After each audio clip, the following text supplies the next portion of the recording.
Hello friends. ഇന്ന് ഭാവികയുടെ know your leaders the unsung heroes എന്ന് പറഞ്ഞ ഇതിന്റെ പുതിയൊരു എപ്പിസോഡാണ്. നമുക്കറിയാം, ഓൾറെഡി നമ്മുടെ മത നേതാക്കൾ, നമ്മളുടെ സ്വാമിജി വിവേകാനന്ദ സരസ്വതിയുടെ ഇന്റർവ്യൂ നമ്മൾ എടുത്തു.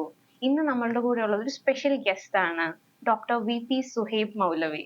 അപ്പൊ നിങ്ങൾ വണ്ടർ ചെയ്യുന്നുണ്ടായിരിക്കും, ദ അൺസങ് ഹീറോസ് സാറില് അല്ലെങ്കിൽ മാമില് എന്ത് വ്യത്യാസമാണ്, how he is A unique person അല്ലെങ്കിൽ എ യുണീക് പേഴ്സണാലിറ്റി ഹീറോ എന്ന് എന്തുകൊണ്ട് നമ്മൾ വിശേഷിപ്പിക്കുന്നു?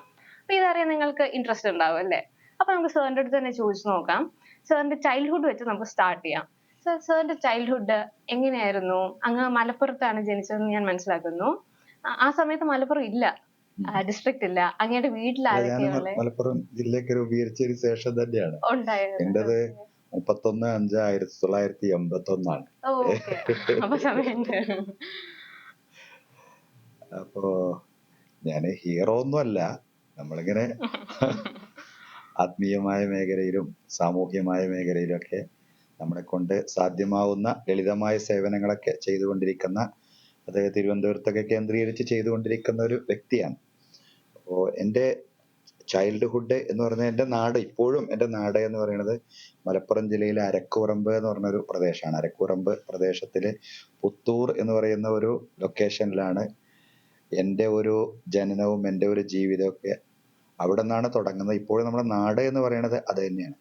അത് മലപ്പുറം പാലക്കാട് ജില്ല വെച്ച് പറയുമ്പോൾ മലപ്പുറം പാലക്കാട് ജില്ലകളുടെ അതിർത്തിയിലാണ്, മലപ്പുറം ജില്ലയിലാണ് വീടൊക്കെ നിലനിൽക്കുന്നത്.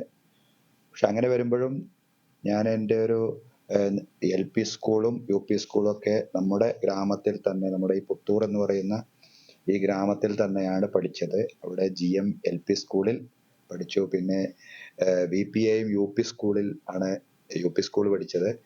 പിന്നെ ഹൈസ്കൂളിലേക്ക് പോകുമ്പോൾ നമ്മുടെ ജില്ല വിട്ടു പോകണം. പാലക്കാട് ജില്ലയിലെ GVHS Alanallur, government vocational higher secondary school Alanallur, അവിടെയാണ് ഹൈസ്കൂളിൽ പഠിച്ചത്. അങ്ങനെയൊക്കെയാണ് നമ്മുടെ സ്കൂൾ വിദ്യാഭ്യാസം അങ്ങനെയാണ് കഴിയുന്നത്.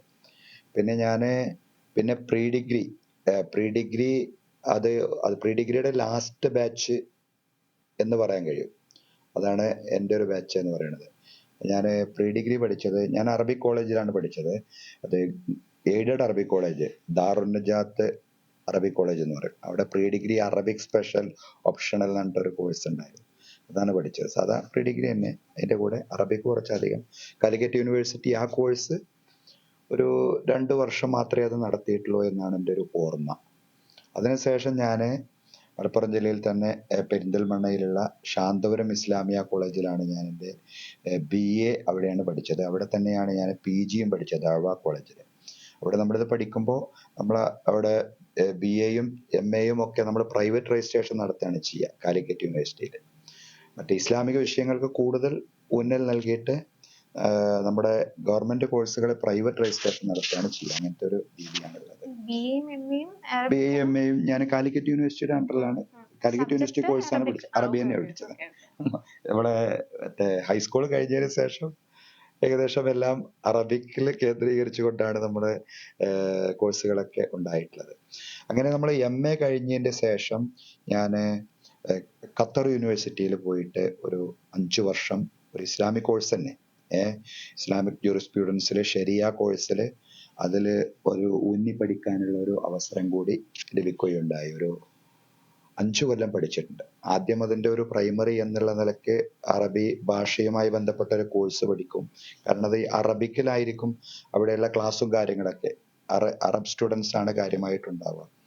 പിന്നെ അതിന്റെ ശേഷം ഈ പറയുന്ന ഈ ശരിയ വിഷയങ്ങളിൽ കൂടുതൽ ഊന്നൽ നൽകിക്കൊണ്ടുള്ള ഒരു 4 വർഷത്തെ കോഴ്സ്, അത് ഖത്തർ യൂണിവേഴ്സിറ്റിയിലാണ് അത് പഠിച്ചത്. അതിനുശേഷം നാട്ടിലേക്ക് തിരിച്ചു വന്ന് അതിന്റെ ശേഷമാണ് ഞാൻ PhD എടുത്തത്. അത് മഹാരാജാസ് കോളേജ് സെന്റർ ആയിട്ട് MG യൂണിവേഴ്സിറ്റിയിൽ നിന്നാണ് PhD എടുത്തത്. മഹാരാജാസ് കോളേജ് സെന്റർ ആയിട്ട്. അതും ഞാൻ അറബിക് ഡിപ്പാർട്ട്മെന്റിൽ നിന്ന് എടുത്തത്. ഖുർആൻ വ്യാഖ്യാന വൈവിധ്യങ്ങളുടെ കാരണങ്ങളും അവയിൽ ഭാഷാപരമായ ചർച്ചകളുടെ സ്വാധീനവും ഈ ഒരു തലക്കെട്ടിലായിരുന്നു ഗവേഷണ പ്രബന്ധം എഴുതിയത്. അങ്ങനെയൊക്കെയാണ് നമ്മുടെ ഒരു വിദ്യാഭ്യാസം എന്ന് പറയുന്നത്. എന്നോട് പറഞ്ഞു MAയും BAയും ചെയ്യുമ്പോൾ തന്നെ ശരിയ കോഴ്സിന് അല്ലെങ്കിൽ കുറച്ചും കൂടെ മതപരമായിട്ടുള്ളത് ഓൾറെഡി അറിയായിരുന്നോ ഈ ഒരു മത മതത്തിനെ പ്രാമുഖ്യം കൊടുത്തു പോകണം എന്നത് ഓൾറെഡി അറിയായിരുന്നോ അല്ലെങ്കിൽ ഇവഞ്ച്വലി മനസ്സിലായ ഒരു കാര്യമാണോ? അത് അങ്ങനെ ഒരു നേരത്തെ ചെറുപ്പത്തിൽ തന്നെ അങ്ങനെ ഒരു തീരുമാനത്തോടു കൂടി പഠിച്ചൊന്നുമല്ല. മതപരമായ പഠിപ്പൊക്കെ ഇപ്പോ മുസ്ലിം വിദ്യാർത്ഥികളാകുമ്പോൾ ഒരു മദ്രസയിലും അതേമാതിരി തന്നെ മസ്ജിദിലും ഒക്കെ പോയിട്ട് അവര് കാര്യങ്ങളൊക്കെ പഠിക്കും. അത് ആ രീതിയിൽ നമ്മളും പഠിച്ചിട്ടുണ്ട്. അതോടൊപ്പം തന്നെ എനിക്ക് പൊതുവെ ഈ ഭാഷയിൽ ഒരു കൂടുതൽ താല്പര്യം തോന്നി. ഭാഷാ പഠനത്തിലെ SSLCന്റെ മാർക്ക് ലിസ്റ്റിലും SSLC ബുക്കിലൊക്കെ നമ്മുടെ മാർക്ക് കൂടുതൽ ഭാഷയിലായിരുന്നു. അത് അറബിയിൽ മാത്രമല്ല, ബാക്കി ഇംഗ്ലീഷും ഹിന്ദി അങ്ങനെയുള്ള ഭാഷകളിൽ കൂടുതൽ ഒരു ഒരു കഴിവ് എനിക്കും ഫീൽ ചെയ്തു. വീട്ടിലെ ആൾക്കാർക്കും അങ്ങനെ തോന്നി. നമ്മുടെ വീട്ടിലെല്ലാവരും അങ്ങനെ ഒരു റിലീജിയസ് സ്കോളേഴ്സ് ഒന്നും അല്ല. അങ്ങയുടെ വീട്ടില് ഉപ്പ ഉമ്മയുണ്ട്? എന്റെ വീട്ടില് എന്റെ ഉപ്പ ഉമ്മ അങ്ങനെ ഞങ്ങള് 5 മക്കള്, ഞാനടക്കം 5 മക്കളാണ്. 2 സഹോദരിമാരും 3 സഹോദരന്മാരും. വലിയ കുടുംബമാണ്. ഇവിടെയാണോ ചെറിയ കുടുംബങ്ങൾ ഉള്ളത്? ഞാൻ പൊതുവെ ഈ മലപ്പുറത്ത് എനിക്ക് ഫ്രണ്ട്സ് വരുമ്പം ഞാൻ ട്രിവാൻഡ്രത്താണ് താമസിക്കുന്നത്. അപ്പം എനിക്ക് ഞങ്ങൾ 3 പേരാ ഉള്ളത്. അപ്പൊ ഞാൻ എല്ലാവരും പോയി പറയും എനിക്ക് 3 പേരുണ്ട് വീട്ടില്. പക്ഷെ മലപ്പുറത്തെ ഫ്രണ്ട്സിന്റെ അടുത്ത് പറയുമ്പോൾ ഓ അതിനിപ്പോ എന്താ, ഇവിടെ ഭയങ്കര വലിയ കാര്യമാണ് എനിക്ക് നിങ്ങൾ 3 പേരുണ്ടെന്ന് പറയുന്നത്. അല്ല, അവിടെയും ഇപ്പോ ചെറിയ കുടുംബങ്ങളൊക്കെ തന്നെയാണ്. ഇപ്പോ അത് ഒരു പഴയ കാലത്താണ്. അപ്പൊ എനിക്കിപ്പോ 4 മക്കളുണ്ട്.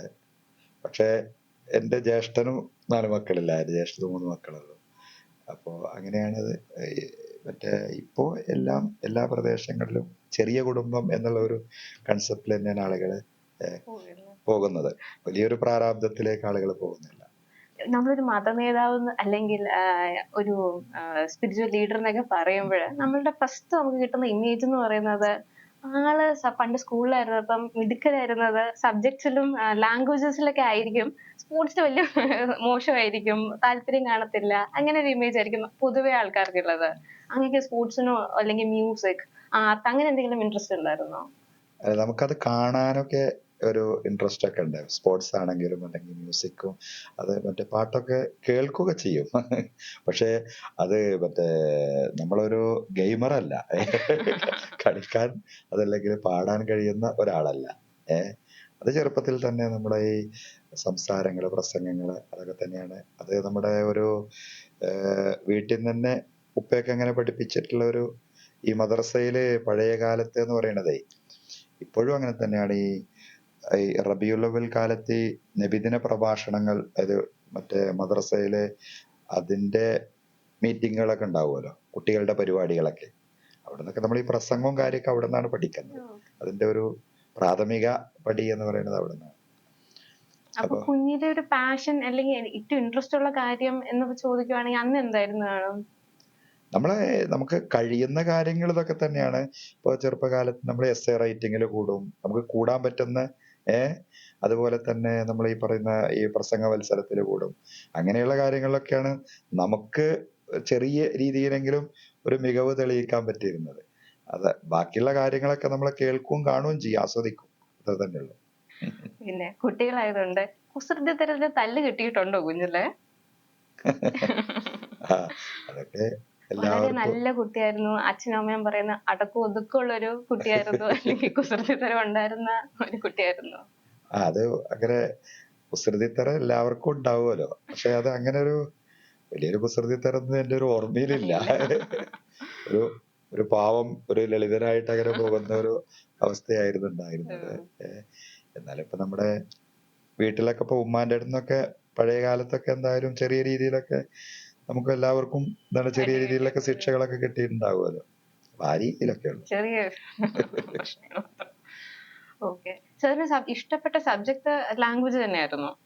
എനിക്ക് കൂടുതലായി മാർക്ക് കിട്ടിയിരുന്നത് നമ്മുടെ SSLCക്കും അതുപോലെ തന്നെ മറ്റേ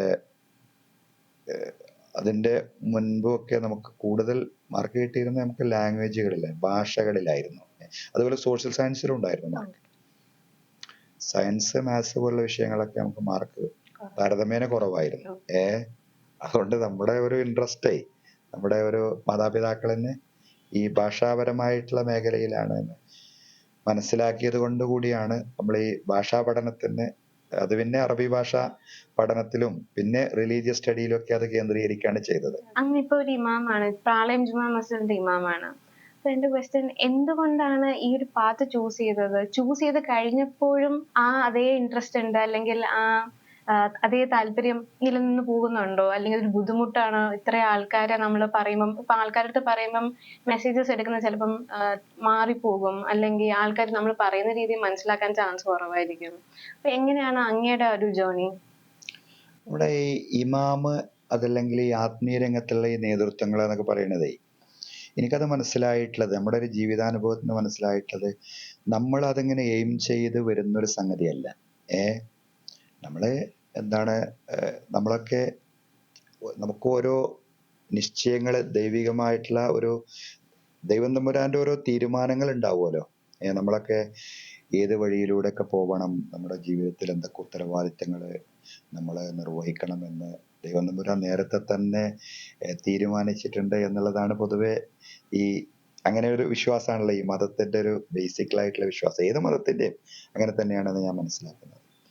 അപ്പൊ നമ്മളിപ്പോ എൻ്റെ ഒരു അനുഭവത്തിലാണെങ്കിലും ഞാനങ്ങനെ ബോധപൂർവം ഒരു സ്പിരിച്വൽ ലീഡർഷിപ്പ് മേഖലയിലേക്ക് ബോധപൂർവം വന്ന ഒരാളല്ല. അതിങ്ങനെ ഒരു യാദൃശ്ചികതയിൽ എത്തിപ്പെടുന്ന ഒരവസ്ഥാവിശേഷമാണ്. ഞാൻ പള്ളികളിലൊക്കെ നമ്മള് സ്പീച്ച് നിർവഹിച്ചിരുന്നു. അങ്ങനെ ഓരോ വെള്ളിയാഴ്ചയിലും പോയിട്ട് ഖുതുബ നിർവഹിക്കുന്ന ഒരു രീതി ഉണ്ടായിരുന്നു. ഞാൻ ഈ പാളയം ജുമാ മസ്ജിദിലെ ഇമാമാവുന്നതിന്റെ മുമ്പ് ഞാൻ നെറ്റ് ക്വാളിഫൈഡ് ആണ്, അറബിക്കിൽ നെറ്റ് ക്വാളിഫൈഡ് ആണ്, UGC നെറ്റ്. അപ്പൊ ഞാൻ അതിന്റെ ബേസിൽ ഞാൻ ഗസ്റ്റ് ലെക്ചർ ആയിട്ട് കുറെ സ്ഥലങ്ങളിൽ വർക്ക് ചെയ്തിരുന്നു. കോൺട്രാക്ട് ബേസിലും ഗസ്റ്റ് ലെക്ചറൊക്കെ ആയിട്ട് കുറെ സ്ഥലങ്ങളിൽ ഇങ്ങനെ വർക്ക് ചെയ്തിരുന്നു. അങ്ങനെ ഒരു കോളേജ് അധ്യാപകനാവുക എന്നൊരു എയിമിലായിരുന്നു ഉണ്ടായിരുന്നത്. അപ്പൊ ആ ഒരു എയിമിൽ ഇങ്ങനെ മുന്നോട്ട് പോകുന്ന ടൈമിലാണ് നമ്മൾ ഈ വിവിധ മസ്ജിദുകളിൽ നമ്മൾ ഖുതുബ, ഫ്രൈഡേ സ്പീച്ചിന് ഖുതുബ എന്നാണ് പറയുന്നത്, ഖുതുബ നിർവഹിക്കും. അപ്പൊ ആ ഒരു എക്സ്പീരിയൻസ് വെച്ചിട്ടാണ് നമ്മൾ ഈ പാളയം ഇമാം പോസ്റ്റ് അറിയുമ്പോൾ അതൊരു സെപ്പറേറ്റ് ആയിട്ടുള്ള ഒരു സാധനമാണ്. അതിലേക്ക് പ്രത്യേക അഭിമുഖവും ഇന്റർവ്യൂ ഒക്കെയാണ്. അപ്പൊ അതിന്റെ ഒരു പീരീഡായപ്പോ ഞാനത് അങ്ങനെ അത് നമുക്ക് കിട്ടും എന്നുള്ള ഒരു പൂർണ്ണ വിശ്വാസത്തിലൊന്നല്ല, അതൊരു അപേക്ഷ കൊടുത്തതാണ്. അങ്ങനെ യാദൃശ്ചികമായിട്ട് നമ്മൾ അതിൽ വരികയാണ് ചെയ്യുന്നത്. അതല്ലാതെ അത് നമ്മളെങ്ങനെ എയിം ചെയ്ത് നേരത്തെ തന്നെ അതിലേക്ക് ലക്ഷ്യം വെച്ചുകൊണ്ട് സ്വായത്തമാക്കിയൊരു സംഗതിയല്ല. ഇതിനെ കണക്ട് ചെയ്തിട്ട് സാറിന് ഇത്രയും ലാംഗ്വേജിന് നല്ല നോളജ് ഉണ്ട്. ഞാൻ നേരത്തെ ചോദിച്ചൊരു ക്വസ്റ്റ്യൻ ആണ്, നമ്മൾ ഈ എപ്പോഴും ഒരു സ്പീച്ച് കൊടുക്കുമ്പം അത് ആൾക്കാർ ഇന്റർപ്രിറ്റ് ചെയ്യുന്നത് ഡിഫറെന്റ് ആയിരിക്കും. ചിലപ്പോൾ നമ്മൾ പറയുന്നതിന്റെ നേരെ വിപരീതമായിട്ടായിരിക്കും അത് ഇന്റർപ്രിറ്റ് ചെയ്യുന്നത്. റിലീജിയസ് മെസ്സേജ് ആകുമ്പം അത്രയും സെൻസിറ്റീവ് ആയിരിക്കും ആൾക്കാർ ഇന്റർപ്രിറ്റ് ചെയ്യുന്നത്. അതിനെ എങ്ങനെയാണ് നമുക്കൊന്ന് ഓവർകം ചെയ്യാൻ പറ്റുന്നത്? അല്ല, ഈ കാലത്ത് നമുക്ക് നമ്മുടെ വാക്കുകൾ വളച്ചൊടിക്കണമെന്ന് നമുക്ക് പൂർണ്ണമായിട്ടൊന്നും ഓവർകം ചെയ്യാൻ പറ്റൂല. അപ്പോൾ ഓരോരുത്തർക്കും അവരുടേതായിട്ടുള്ള ഓരോ സ്ട്രീമുകളിൽ നിന്നുകൊണ്ടാണല്ലോ, അവർക്ക് ഓരോ കാഴ്ചപ്പാടിൽ നിന്നുകൊണ്ടാണല്ലോ അവര് ഓരോ കാര്യങ്ങളൊക്കെ അങ്ങോട്ടൊക്കെ നമ്മൾ പറഞ്ഞതിനെ ദുർവ്യാഖ്യാനിക്കുന്നതും വളച്ചൊടിക്കുന്നതും ഒക്കെ ഓരോരുത്തരുടെ അവരുടേതായ താല്പര്യം അനുസരിച്ചാണ്. അതിന് പൂർണ്ണമായിട്ടും നമുക്ക് അതിനെ ഓവർകം ചെയ്യാൻ പറ്റൂല. പിന്നെ നമ്മൾ സതുദ്ദേശപരമായിട്ട് കാര്യങ്ങൾ കൈകാര്യം ചെയ്യാം. ആളുകൾക്കിടയിൽ പരസ്പര സ്നേഹവും സൗഹാർദ്ദവും ശക്തിപ്പെടുത്തുന്ന രീതിയിലുള്ള സംസാരം നമ്മള് നമ്മുടെ ഉത്തരവാദിത്തത്തിൽ നമ്മൾ വീഴ്ച വരുത്താതിരിക്കുക, നമ്മൾ നല്ലതുപോലെ നിർവഹിക്കുക. ബാക്കിയുള്ള ആളുകൾ അതെങ്ങനെ വഴിതിരിച്ചു വിടുന്നു എന്ന് നമുക്ക് പറയുക സാധിക്കില്ല. അത് അവരുടേതായിട്ടുള്ള വീഴ്ചകൾക്ക് അതിന്റെ ഉത്തരവാദിത്തം അവർക്കായിരിക്കും. നമുക്ക് പൊതുവേ ഉള്ള ഒരു കാഴ്ചപ്പാട്, മുസ്ലിം എന്ന് പറയുവാണെങ്കിൽ വളരെ കൺസർവേറ്റീവ് അല്ലെങ്കിൽ വളരെ ഓർത്തഡോക്സ് ആയിട്ടുള്ള ഒരു കമ്മ്യൂണിറ്റി ആകുമെന്നത് പൊതുവേ ഉള്ള ഒരു കാഴ്ചപ്പാട്. ഇതിനെ കുറിച്ച് എന്താണ് അങ്ങയുടെ അഭിപ്രായം, അങ്ങേക്ക് പറയാനുള്ളത്? അതായത് നമ്മുടെ ഈ യാഥാസ്ഥികത്വം പുരോഗമനം എന്നൊക്കെ പറയുന്നത് സത്യത്തിൽ നമ്മൾ എങ്ങനെയാണോ അതിനെ മനസ്സിലാക്കിയത് അതിനനുസരിച്ചാണ് അതിനെ നമുക്ക് വിലയിരുത്താൻ കഴിയുക. ഇതിലിപ്പോ ഒരു യാഥാസ്ഥികത്വം പുരോഗമനം എന്നുള്ള ഒരു സംഗതി അതിൽ വരുന്നില്ല. എന്ന് പറഞ്ഞാല് ഈ ഇസ്ലാമിന്റെ ബേസ് എന്ന് പറയുന്നത്, അതിന്റെ ബേസിക് പ്രിൻസിപ്പിൾസ് എന്ന് പറയുന്നത് ഒന്ന് വിശുദ്ധ ഖുർആനാണ്. അതിന്റെ വ്യാഖ്യാനം അതല്ലെങ്കിൽ അതിന്റെ വിശദീകരണം പ്രവാചക ചര്യ. അപ്പൊ യഥാർത്ഥത്തിൽ ഇത് നമുക്ക് ഇസ്ലാമിന്റെ ഒരു ബേസിൽ നിന്നുകൊണ്ടല്ലേ നമുക്ക് സംസാരിക്കാൻ പറ്റുക. അപ്പൊ യഥാർത്ഥത്തിൽ ഇത് ദൈവം തമ്പുരാന്റെ നിയമങ്ങളാണെന്നാണ് മനസ്സിലാക്കുന്നത്. വിശുദ്ധ ഖുർആൻ, അതിൻ്റെ വ്യാഖ്യാനമായിട്ടുള്ള പ്രവാചകന്റെ ചര്യകളും, ഇതാണ് ഇസ്ലാമിൻ്റെ പ്രമാണങ്ങളുടെ ബേസ് എന്ന് പറയുന്നത്. അപ്പോൾ ഒരു ശരിയായിട്ടുള്ള വിശ്വാസിക്ക് ഈ പ്രമാണങ്ങളുടെ ബേസിലുള്ള ഒരു ജീവിതം നയിക്കേണ്ടി വരും. അപ്പോൾ അത് പല രീതിയിലും പല ആളുകളും പല രീതിയിലും അതിനെ വിലയിരുത്തും. അപ്പോൾ നമുക്ക് ഇതിനെ ഈ ഒരു നമ്മുടെ മനസ്സിൽ ഒരു യാഥാസ്ഥികത്വം, ഒരു മുൻധാരണയും ഉണ്ടാവാൻ പാടില്ല. അതാണ് അതിൻ്റെ ഒരു പ്രശ്നം എന്ന് പറയുന്നത്. അങ്ങനെ വരുമ്പോൾ വളരെ പുരോഗമനപരമായിട്ടുള്ള ആശയങ്ങളിലേക്ക് പ്രചോദിപ്പിക്കുന്ന രീതിയിലുള്ള വചനങ്ങളെ കൂടി യാഥാസ്ഥികമായിട്ട് അവതരിപ്പിക്കുന്ന അവസ്ഥാവിശേഷം ഉണ്ടാവാം, യാഥാസ്ഥികമായിട്ട് വ്യാഖ്യാനിക്കുന്ന അവസ്ഥാവിശേഷം ഉണ്ടാവാം. അതല്ലെങ്കിൽ എന്താണ് ഓവറായിട്ടുള്ള രീതിയിലുള്ള ഒരു പുരോഗമനാശയം, വളരെ ലിബറൽ ആയിട്ടുള്ള രീതിയിൽ അങ്ങനെയൊന്നും നമുക്ക് ദൈവികമായ ടെക്സ്റ്റുകൾ അങ്ങനെ വ്യാഖ്യാനിക്കുന്നതും അത് രണ്ടും ശരിയല്ല. അതിൻ്റെ രണ്ടിൻ്റെയും ഇടയിൽ നിന്നുകൊണ്ട് യഥാർത്ഥത്തിൽ ഈ ഖുർആനാണെങ്കിലും അതിൻ്റെ വ്യാഖ്യാനമായിട്ടുള്ള പ്രവാചക ചര്യയാണെങ്കിലും അതൊരു മിതത്വത്തിൻ്റെതായിട്ടുള്ള ഒരു സന്ദേശം നൽകുന്നുണ്ട്. ആ മിതത്വത്തിൻ്റെ സന്ദേശം ജനങ്ങളിലേക്ക് എത്തിച്ചു കൊടുക്കുക, അവിടെ നിൽക്കുക എന്നുള്ളിടത്താണ് യഥാർത്ഥത്തിൽ എൻ്റെയൊക്കെ ഒരു നിലപാടും എൻ്റെയൊക്കെ ഒരു വീക്ഷണം അവിടെയാണ് നിലനിൽക്കുന്നത്. അപ്പം ഇതിന്റെ ബേസിസിൽ അങ്ങ് എടുത്തൊരു ലിബറൽ സ്റ്റാൻഡ് ഞാൻ റിസർച്ച് ചെയ്തപ്പോൾ കണ്ടതാ കോൾ അഗെയിൻസ്റ്റ് ഡൗറി. അങ്ങ് ഹോൾ മാസിനെ അങ്ങയുടെ കമ്മ്യൂണിറ്റിയിലെയും അങ്ങയുടെ പള്ളിയിലുള്ള ആൾക്കാർക്ക് മാസിന്റെ അടുത്ത് തന്നെ പ്ലെഡ്ജ് ചെയ്ത് കോൾ അഗെയിൻസ്റ്റ് ഡൗറി വാങ്ങാൻ പാടില്ല എന്നൊരു സ്റ്റാൻഡ് കൊണ്ടുവന്നിരുന്നു. ഈ ഒരു ബേസിസിൽ പിന്നെ ഒരു ക്വസ്റ്റ്യൻ ചോദിക്കുവാണെങ്കിൽ, നമ്മളുടെ വിമന് വേണ്ടിയിട്ട് ഒരു 2 പ്രോഗ്രസീവ് സ്റ്റെപ്പ് അങ്ങക്ക് ഒരു സ്റ്റെപ്പ് എടുക്കണം എന്നുണ്ടെങ്കിൽ അത് എന്തായിരിക്കും? അതായത് നമ്മുടെ ഈ സ്ത്രീധനത്തിനെതിരായിട്ടുള്ള സംസാരവും ഈ പറയുന്ന സ്ത്രീധനത്തിനെതിരായിട്ടുള്ള പ്രതിജ്ഞയുമൊക്കെ അത് നടക്കുന്നത്, ഞാൻ മനസ്സിലാക്കുന്നത് നമ്മുടെ നാട്ടിലെ ഈ സ്ത്രീധനവുമായി ബന്ധപ്പെട്ട ചില കൊലപാതകങ്ങളും അതിൻ്റെതായിട്ടുള്ള ചില ബുദ്ധിമുട്ടുകളൊക്കെ ഏകദേശം ഒരു 3-4 വർഷമായിട്ട് നമ്മുടെ നാട്ടിൽ വ്യാപകമായിട്ട് റിപ്പോർട്ട് ചെയ്യപ്പെടുന്നുണ്ട്. അതിൻ്റെ ഒരു പശ്ചാത്തലത്തിൽ നടത്തിയ ഒരു പ്രസംഗമാണ്, സ്ത്രീധനത്തിനെതിരെ നടത്തിയ ഒരു പ്രസംഗമാണ് ഒരുപക്ഷെ നിങ്ങളിപ്പോൾ പറയുന്നുണ്ടാവുക. ഏതായാലും നമ്മൾ ഈ സത്യത്തിൽ ഈ ഡൗറി നമ്മുടെ കുടുംബങ്ങൾ തീരുമാനിച്ചാൽ തന്നെ അതൊരു പരിധിയോളം, എല്ലാ കാര്യങ്ങളും പൂർണ്ണമായിട്ട് നമുക്ക് സാമൂഹ്യ തിന്മകൾ നിഷ്കാസനം ചെയ്യാൻ പെട്ടെന്നൊന്നും സാധിക്കൂല, എന്നാൽ ഒരു പരിധിയോളം അത് നിയന്ത്രിക്കപ്പെടാൻ സാധിക്കും എന്നുള്ളതാണ്. ഇന്ന് അതിന് നിയന്ത്രണം വന്നിട്ടുണ്ട് കേട്ടോ. നമ്മളിപ്പോ ചില വാർത്തകൾ ഇങ്ങനെ ഹൈലൈറ്റ് ചെയ്ത് കേൾക്കുന്നുണ്ടെങ്കിലും പഴയ രീതിയിലുള്ളൊരു സ്ത്രീധന സമ്പ്രദായം ഈ ഒരു ടൈമിൽ സമൂഹത്തിൽ നിലനിൽക്കുന്നില്ല. അത് വരാനുള്ള ഒരു കാരണം, ഇനിയും അത് എന്ത് ചെയ്യണം, നിയന്ത്രിക്കപ്പെടണം. ഇപ്പോഴുള്ള അതിൻ്റെ ഒരു അവസ്ഥ ഉണ്ടല്ലോ, അവിടുന്ന് അത് പുറകോട്ട് പോകണം. സ്ത്രീധനം പൂർണ്ണമായിട്ടും ഇല്ലാതാവുന്ന ഒരു സാഹചര്യത്തിന് വേണ്ടിയിട്ടാണ് നമ്മൾ പ്രവർത്തിക്കേണ്ടത്. അപ്പം ഞാൻ ഈ മുസ്ലിം കമ്മ്യൂണിറ്റിയിലേക്ക് വരുമ്പോൾ, നമ്മളിപ്പോൾ മുസ്ലിം കമ്മ്യൂണിറ്റിയിൽ കുറച്ച് കേന്ദ്രീകരിച്ച് പ്രവർത്തിക്കുന്നുണ്ടല്ലോ. ഈ മുസ്ലിം കമ്മ്യൂണിറ്റിയിൽ വരുമ്പോൾ എനിക്ക് നിരീക്ഷിക്കാൻ കഴിഞ്ഞ ഒരു സംഗതി എന്ന് പറയുന്നത്, ഇപ്പൊ മുസ്ലിം പെൺകുട്ടികൾ ധാരാളമായിട്ട് കൂടുതൽ പഠിക്കുന്നുണ്ട്.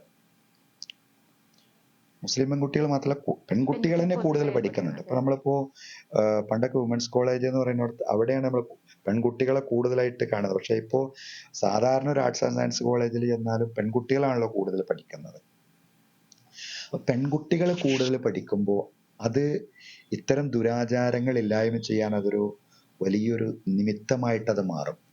ഒന്ന്, അവരുടെ വിദ്യാഭ്യാസത്തിലൂടെ അവർ നേടിയെടുക്കുന്ന ഒരു ഉണർവ്, അതല്ലെങ്കിൽ പുരോഗമനാശയം, അത് സ്ത്രീധനത്തെ ഇല്ലായ്മ ചെയ്യും.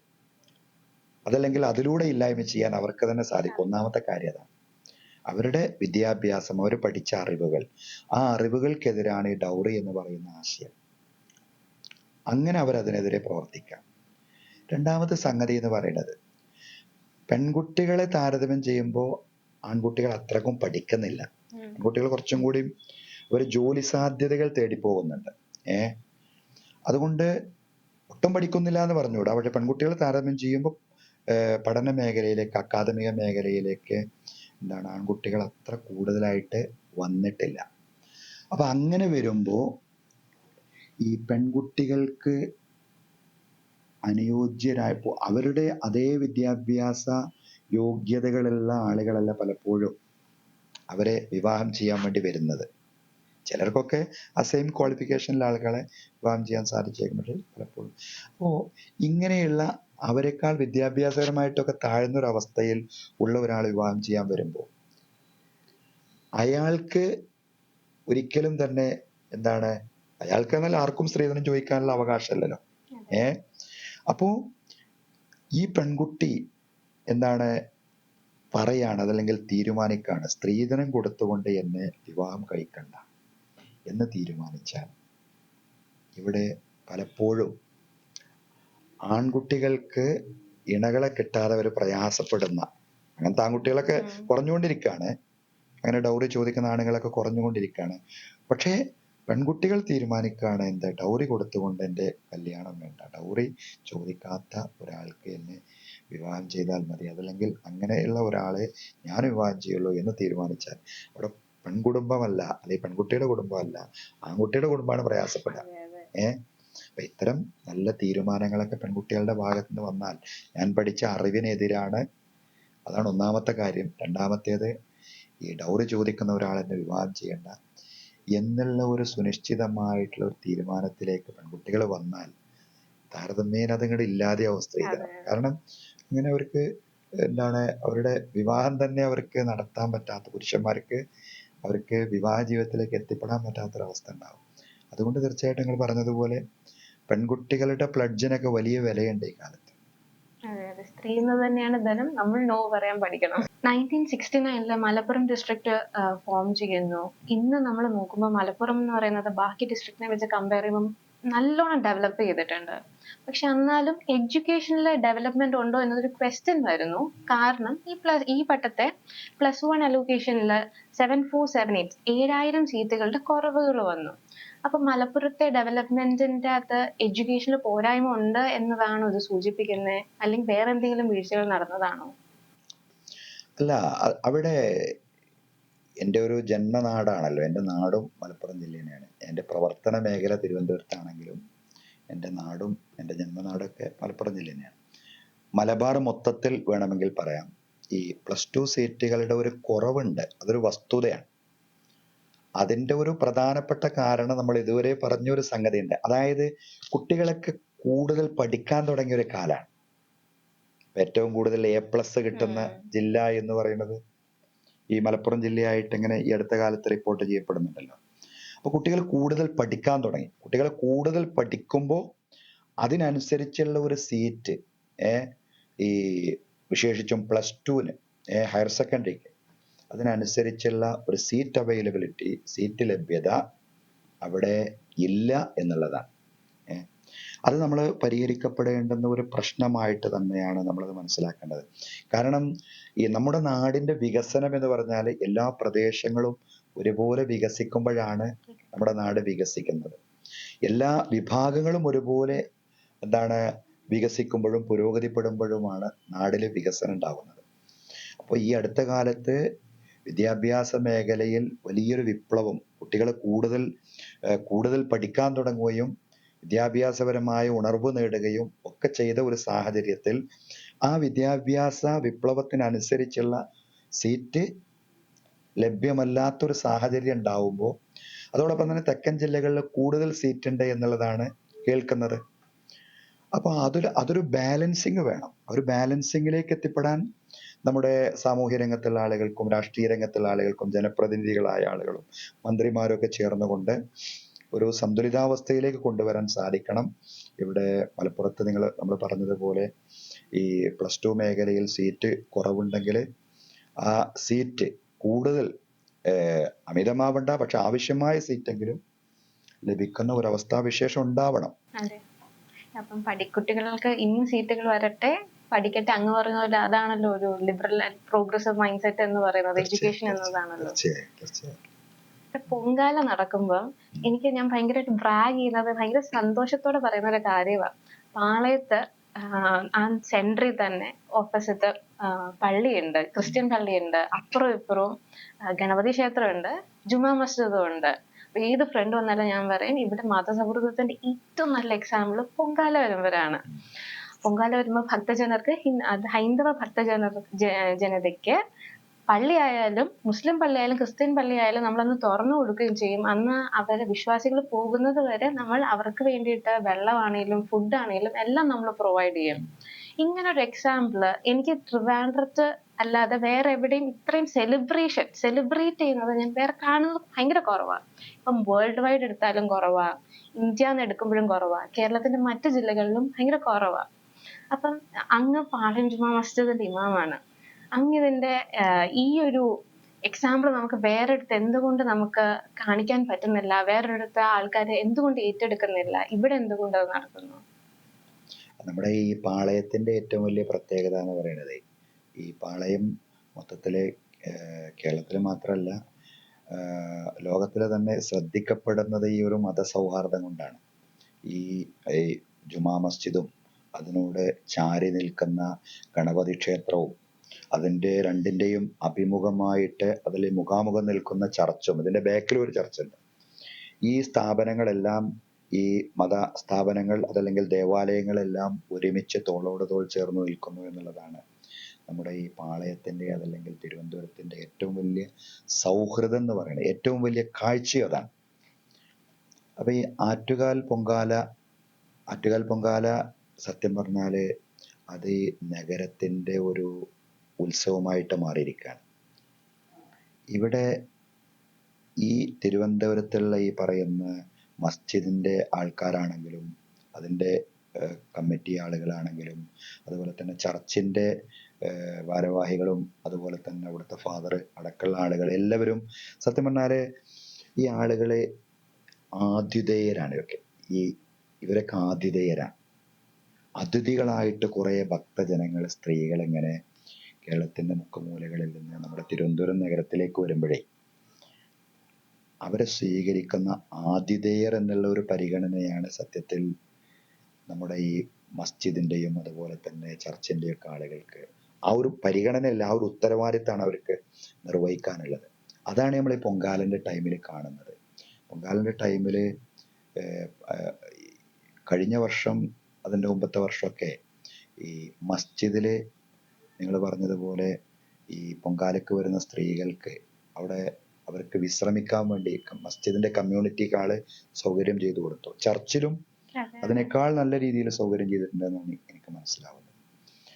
നമ്മുടെ സുഗതകുമാരി ടീച്ചറൊക്കെ ഉണ്ടായിരുന്ന കാലത്ത്, ഒരുപാട് കാലമൊന്നും ആയിട്ടില്ലല്ലോ, ഒരു 2-3 വർഷമല്ലേതായിട്ട്, അവര് കൊറോണ കാലത്താണ് അവര് മരിച്ചത്.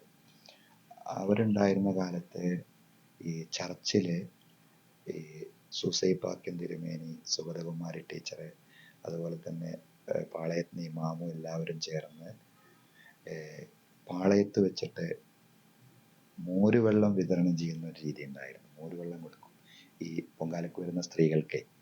അതുപോലെ കുട്ടികളൊക്കെ ഉണ്ടാവും അവരുടെ കൂടെ. അപ്പൊ അവർക്കതൊക്കെ വലിയൊരു ആശ്വാസമാണ്. ഇത് ഈ മതസൗഹാർദ്ദം എന്നുള്ളത് തന്നെയാണ് നമ്മുടെ ഈ പാളയത്തിന്റെ ഏറ്റവും വലിയ സവിശേഷത എന്ന് പറയുന്നത്. സൗഹൃദത്തിന്റെ തുരുത്ത് തന്നെയാണ് കേരളം എന്ന് പറയുന്നത്.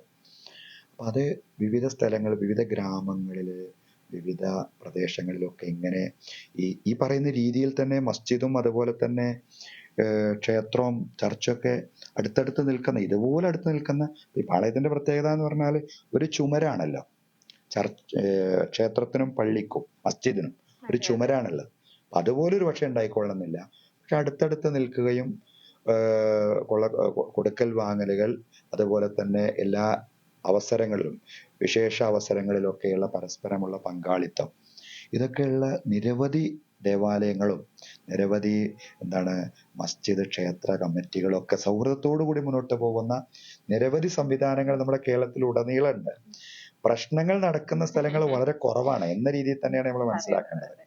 നമ്മുടേത് തലസ്ഥാന നഗരിയാകുമ്പോൾ കൂടുതൽ മാധ്യമ ശ്രദ്ധ കിട്ടും, അതുപോലുള്ള കാര്യങ്ങളൊക്കെ അവിടെ ഉണ്ട്. പക്ഷെ എന്ന് വെച്ചിട്ട് നമ്മൾ ബാക്കിയുള്ളിടത്തൊന്നും അതില്ല എന്ന് പറഞ്ഞുകൂടാ. ബാക്കിയുള്ളിടങ്ങളിലൊക്കെ ഈ സൗഹൃദവും പരസ്പര സ്നേഹമൊക്കെ നിലനിൽക്കുന്നുണ്ട്. അത് നിലനിർത്തട്ടെ എന്നുള്ളതാണ് നമ്മുടെ ഇന്നത്തെ ചർച്ചയിലെ ഏറ്റവും കാതലായിട്ടുള്ള കാര്യം. ഇത് തന്നെയാണെന്നാണ് ഞാൻ മനസ്സിലാക്കുന്നത്. അങ്ങനെ തന്നെ ഇനിയും എക്സാമ്പിൾസ് വരട്ടെ, ആൾക്കാര് ശ്രദ്ധിക്കപ്പെടട്ടെ. അതൊരു നല്ലൊരു എക്സാമ്പിൾ ആയിട്ട് ഇനിയും മുന്നോട്ട് പോട്ടെ തീർച്ചയായും എന്നുണ്ട്. തീർച്ചയായും തീർച്ചയായും. ഏതൊരു മതനേതാവ് വന്നാലും എനിക്ക് ഇഷ്ടമുള്ള ഒരു ക്വസ്റ്റ്യൻ ആണ് പേഴ്സണൽ. മതം ആക്ച്വലി നെസസറി ആണോ ഒരാൾക്ക് സ്പിരിച്വൽ ആവാൻ വേണ്ടിയിട്ട് എന്നുള്ള ക്വസ്റ്റ്യൻ. അങ്ങേക്ക് അതിന്റെ അഭിപ്രായം എന്താണ്? ഈ മതം എന്ന് പറഞ്ഞാൽ സത്യം പറഞ്ഞാൽ അതിന് നമുക്ക് വ്യത്യസ്തങ്ങളായിട്ടുള്ള വിശദീകരണങ്ങൾ ഉണ്ടല്ലോ. മതം എന്ത് എന്ന്, അതെന്ന് പറഞ്ഞാല് സത്യത്തിൽ അഭിപ്രായം എന്നാണല്ലോ. അതിന്റെ ഒരു അർത്ഥം എന്ന് പറയുമ്പോൾ, മതം എന്ന് പറയുമ്പോൾ അതിന്റെ അർത്ഥം അഭിപ്രായം എന്നാണ് അതിന്റെ ഒരു കാര്യമായിട്ടുള്ള ഒരു അർത്ഥമായിട്ട് മനസ്സിലാവും. മതം എന്ന് പറയുമ്പോൾ ഒരു എന്താണ്, ഒരു ദൈവികമായിട്ടുള്ള വേ ഓഫ് ലൈഫ് അല്ലേ, അതെ. ദൈവികമായിട്ടുള്ള ഒരു ജീവിത മാർഗം എന്നുള്ളതാണ്, ജീവിത വഴി. മനുഷ്യന്റെ എല്ലാ മേഖലയിലും നിലനിൽക്കുന്ന, അതല്ലെങ്കിൽ പാലിക്കപ്പെടേണ്ടുന്ന നിയന്ത്രണങ്ങളാണ് സത്യത്തിൽ ഈ പറയുന്ന വേ ഓഫ് ലൈഫ്. നമ്മളതിനെ മതം എന്ന് വിളിച്ചാലും വേറെന്ത് പേര് വിളിച്ചാലും. ഈ സ്പിരിച്വാലിറ്റിക്ക് നമുക്ക് ഒരുപാട് വിശദീകരണങ്ങൾ കൊടുക്കാം. സ്പിരിച്വാലിറ്റി അല്ലെങ്കിൽ ആത്മീയത എന്ന് പറയുമ്പോൾ എനിക്കതിന് ലളിതമായിട്ട് കൊടുക്കാൻ പറ്റുന്ന ഒരു വിശദീകരണം എന്ന് പറയുന്നത്, ഈ മനുഷ്യന്റെ അവയവങ്ങൾ അതിനെ നിയന്ത്രിക്കുന്നതാണ് നിയമം. നിയമത്തിനും പല ഡെഫിനിഷനും ഉണ്ടാവാം. പക്ഷെ എൻ്റെ ഈ കൈ അല്ലേ, എൻ്റെ കൈ എനിക്ക് എത്രയോ ഉയർത്താം. പക്ഷെ എൻ്റെ കൈ ഉയർത്തി അത് വേറൊരാളുടെ ശരീരത്തിൽ അയാൾക്ക് ഉപദ്രവകരമായ രീതിയിൽ അത് തട്ടാൻ പാടില്ല. അപ്പൊ എൻ്റെ കൈ അവിടെ നിയന്ത്രിക്കപ്പെടുകയാണ് ചെയ്യുന്നത്. എൻ്റെ കണ്ണാണെങ്കിലും എൻ്റെ കാതാണെങ്കിലും എൻ്റെ വായയാണെങ്കിലും, എൻ്റെ വായ കൊണ്ട് എനിക്ക് സംസാരിക്കാം, പക്ഷെ വേറൊരാൾക്ക് അയാളെ വേദനിപ്പിക്കുന്ന രീതിയിൽ സംസാരിക്കാൻ പാടില്ല. എൻ്റെ കണ്ണുകൊണ്ട് മോശമായ കാര്യങ്ങൾ കാണാൻ പാടില്ല. അതല്ലെങ്കിൽ എൻ്റെ ഓരോ അവയവങ്ങളുമാണല്ലോ, ഈ അവയവങ്ങളെ നിയന്ത്രിക്കുന്നതാണ് നിയമം എന്ന് പറയുന്നത്. നമ്മുടെ മുമ്പിൽ ഏറ്റവും ഫലപ്രദമായ എന്ന് എനിക്ക് പറയാൻ കഴിയും, ഏറ്റവും ഫലപ്രദമായിട്ടുള്ള ഒരു വഴി എന്നുള്ളതാണ് സത്യത്തിൽ ആത്മീയത എന്നും മതം എന്നൊക്കെ പറയുന്ന സംഗതി. ഈ സ്പിരിച്വാലിറ്റിയിൽ തന്നെ മതാതീതമായ ആത്മീയത എന്നൊക്കെ പറയുന്ന ഒരു സംഗതി പറയാറുണ്ട് ആളുകൾ. അപ്പൊ മതം വേണോ എന്ന് ഒരു ചോദ്യം ഒരു വശത്ത് ഉയരുമ്പോഴും, മതം ഒട്ടുമില്ല എങ്കിൽ പിന്നെ ആളുകൾക്ക് ഒരു നിയന്ത്രണവുമില്ല, ഒരു പൂർണ്ണമായൊരു അരാജകത്വത്തിലേക്ക് ആളുകൾ പോകുന്ന ഒരു അവസ്ഥാവിശേഷം ഉണ്ടാവും. അപ്പൊ അതിനെ വളരെ ശ്രദ്ധയോട് കൂടി നമ്മൾ അതിനെ വിലയിരുത്തണം. ഓക്കെ, അപ്പൊ മതം വേണമെന്നല്ല, മതം ഇല്ലെങ്കിൽ എന്ത് പറ്റും എന്നത് ആയിരിക്കണം നമ്മളുടെ ക്വസ്റ്റ്യൻ. അതെ, അതാണ്. വിശുദ്ധ ഖുറാനില് എനിക്ക് അത്ര നോളജ് ഇല്ല, എന്നാലും ഞാൻ മനസ്സിലാക്കുന്നത് സ്നേഹത്തിന്റെയും സഹോദരത്തിന്റെയും മെസ്സേജസ് ആണ്, സന്ദേശമാണ് വിശുദ്ധ ഖുറാനിൽ കൊടുക്കുന്നത്. അങ്ങേക്ക് വിശുദ്ധ ഖുറാനിലെ ഏറ്റവും ഇഷ്ടമുള്ള ഒരു സന്ദേശം എന്താ? അത് അടുത്ത തലമുറയ്ക്ക് പറയാനുള്ള ഇഷ്ടമുള്ള ഒരു സന്ദേശം എന്തായിരിക്കും? വിശുദ്ധ ഖുറാനിലെ എന്നല്ല, നമ്മുടെ എല്ലാ വേദഗ്രന്ഥങ്ങളിലും, എല്ലാ ദിവ്യഗ്രന്ഥങ്ങളിലും, എല്ലാ മഹത് ഗ്രന്ഥങ്ങളിലും സ്നേഹത്തിന്റെയും സൗഹൃദത്തിന്റെയും ആയിട്ടുള്ള സന്ദേശങ്ങളാണ്. എല്ലാ മഹത്തുക്കളും സാഹോദര്യത്തിലേക്കാണ് മനുഷ്യനെ ക്ഷണിച്ചിട്ടുള്ളത്. നിങ്ങൾ ചോദിച്ചത് ഖുറാനെ പറ്റി ആയതുകൊണ്ട് നമുക്ക് ഖുറാനിൽ നിന്ന് നമുക്ക് തുടങ്ങാം. ഖുറാനിലൊരു വചനം, അതിന്റെ പരിഭാഷ പറഞ്ഞാൽ മതി, നമ്മുടെ വിദ്യാർത്ഥികൾക്കൊക്കെ കൂടുതൽ മനസ്സിലാക്കാൻ അതായിരിക്കും നല്ലത്. വിശുദ്ധ ഖുറാൻ പറയാണ്, മനുഷ്യരെ, നിശ്ചയം നാം നിങ്ങളെ സൃഷ്ടിച്ചത് ഒരേ ആണിൽ നിന്നും ഒരേ പെണ്ണിൽ നിന്നുമാണ്. നിങ്ങളെ വ്യത്യസ്ത ഗോത്രങ്ങളും സമൂഹങ്ങളുമാക്കി മാറ്റിയത് നിങ്ങളെ തിരിച്ചറിയാൻ വേണ്ടിയാണ്. നിശ്ചയം നിങ്ങളിൽ ഏറ്റവും ആദരണീയൻ നിങ്ങളിൽ ഏറ്റവും സൂക്ഷ്മത പാലിക്കുന്നവനാണ്. അതാണ് ഏറ്റവും വലിയ സാഹോദര്യത്തിന്റെ, മാനവികതയുടെ സന്ദേശം എന്ന് പറയുന്നത്. മനുഷ്യരെ, നിശ്ചയം നാം നിങ്ങളെ സൃഷ്ടിച്ചിട്ടുള്ളത് ഒരേ ആണിൽ നിന്നും ഒരേ പെണ്ണിൽ നിന്നുമാണ്. ഇത് ഇസ്ലാമിന്റെ മാത്രം കാഴ്ചപ്പാടല്ല, മൊത്തത്തിൽ സെമറ്റിക് മതങ്ങൾ പൊതുവെ എടുത്ത് പരിശോധിച്ചാൽ എല്ലാവരും ആദാമിന്റെയും ഹവ്വയുടെയും മക്കളാന്നല്ല പറയുന്നത്. അതിനെ പറ്റിയാണ് പറയുന്നത്. ഒരേ മാതാവിൽ നിന്നും ഒരേ പിതാവിൽ നിന്നുമാണ് നിങ്ങൾ എല്ലാവരെയും സൃഷ്ടിച്ചിട്ടുള്ളത്. വ്യത്യസ്ത ഗോത്രങ്ങളും സമൂഹങ്ങളും ഒക്കെ ആക്കി മാറ്റിയത് നിങ്ങളെ തിരിച്ചറിയാൻ വേണ്ടിയാണ്. നിശ്ചയം നിങ്ങളിൽ ഏറ്റവും ആദരണീയൻ ഏറ്റവും അധികം സൂക്ഷ്മത പാലിക്കുന്നവനാണ്. ഈ സൂക്ഷ്മത പാലിക്കുക എന്ന് പറയുമ്പോൾ അവിടെയും ശ്രദ്ധിക്കണം. സൂക്ഷ്മത, മൂന്നിനം സൂക്ഷ്മത ഉണ്ടെന്ന് പറയുന്നത്. ഒന്ന്, ദൈവത്തോടുള്ള കടപ്പാടുകൾ പൂർത്തീകരിക്കുന്നതിലുള്ള സൂക്ഷ്മത, അവിടെ അവസാനിക്കുന്നില്ല. രണ്ട്, മനുഷ്യരോടുള്ള കടപ്പാടുകൾ പൂർത്തീകരിക്കുന്നതിലുള്ള സൂക്ഷ്മത. മൂന്ന്, പരിസ്ഥിതിയോടും സഹജീവികളോടുമുള്ള കടപ്പാടുകൾ പൂർത്തീകരിക്കുന്നതിലുള്ള സൂക്ഷ്മത. മനുഷ്യന്റെ ആദരവിന്റെ മാനദണ്ഡം അവൻ ഇന്ന മതത്തിൽപ്പെട്ടതാണ്, ഇന്ന സമുദായത്തിൽപ്പെട്ടതാണ്, ഇന്ന ജാതിയിൽപ്പെട്ടതാണ് എന്നതല്ല, മറിച്ച് അവന് സൂക്ഷ്മതയുണ്ടോ അതിന്റെ അടിസ്ഥാനത്തിലാണ് അവന്റെ മഹത്വത്തിന്റെ മാനദണ്ഡം എന്ന് പറയുന്നത്. ഇതിന്റെ ഒരു വിശദീകരണം എന്നോണം പ്രവാചകൻ തിരുമേനി സല്ലല്ലാഹു അലൈഹി വസല്ലം പറഞ്ഞു, ഒരറബിക്കും അനറബിയേക്കാൾ മഹത്വമില്ല. പ്രവാചകൻ അറബിയാണ്, എന്നിട്ടും പ്രവാചകൻ പറയാണ് ഒരറബിക്കും അനറബിയേക്കാൾ മഹത്വമില്ല, ഒരു ചുവന്നവനും കറുത്തവനേക്കാൾ മഹത്വമില്ല. മഹത്വത്തിന്റെ മാനദണ്ഡം സൂക്ഷ്മത മാത്രം. അപ്പൊ ഈ ഒരു സ്നേഹത്തിന്റെ മാനവികതയുടെ സന്ദേശം അത് ഇസ്ലാം മാത്രമല്ല, അത് ക്രിസ്തുവിന്റെ സന്ദേശം അതാണ്. അതുകൊണ്ടാണല്ലോ നിന്നെ പോലെ നിന്റെ അയൽക്കാരനെയും സ്നേഹിക്കുക എന്ന് പറയുന്നത്. ജാതിഭേദം മതദ്വേഷം ഏതുമില്ലാതെ സർവരും സോദരത്വേന വാഴുന്ന മാതൃകാസ്ഥാനമാണിത്. ശ്രീനാരായണ ഗുരു അവിടുന്ന് നൽകിയ സന്ദേശവും എല്ലാ അർത്ഥത്തിലുള്ള സൗഹൃദവും പരസ്പര സ്നേഹവും കാത്തു സൂക്ഷിക്കണം എന്നുള്ളതാണ്. ഇസ്ലാമിന്റെ കാതലായ ഖുർആന്റെ കാതലായ സന്ദേശങ്ങളിൽ ഒന്നും അത് തന്നെയാണ്.